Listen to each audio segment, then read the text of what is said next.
You have criticized Hillary Clinton as the, quote, personification of the rot that has sickened the Democratic Party. What is the rot you see in the Democratic Party?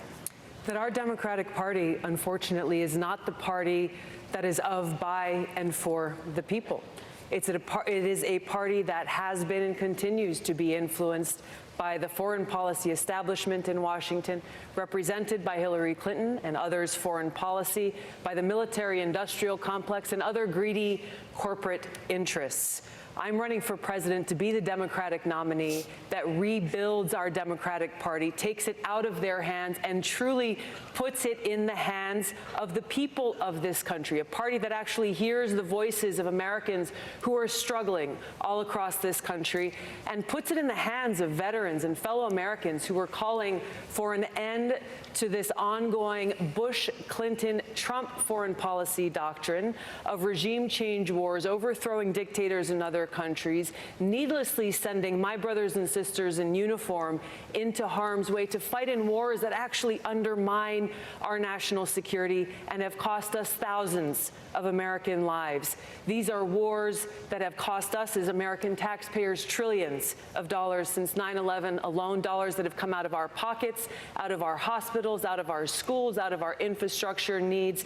As president, I will end this foreign policy, end these regime change wars, work to end this new Cold War and arms race, and instead invest our hard-earned taxpayer dollars actually into serving the needs of the American people right here at home. Senator Harris, any response?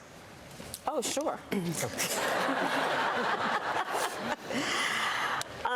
I think that it's unfortunate that we have someone on this stage who is attempting to be the Democratic nominee for President of the United States, who during the Obama administration spent 4 years full-time on Fox News criticizing President Obama. That's who ridiculous, has spent full-time, That's who ridiculous. has spent full-time criticizing people on this stage as affiliated with the Democratic Party. When Donald Trump was elected, not even sworn in, buddied up to Steve Bannon to get a meeting with Donald Trump in the Trump Tower, fails to call a war criminal by what he is as a war criminal, and then spends full time during the course of this campaign, again, criticizing the Democratic Party.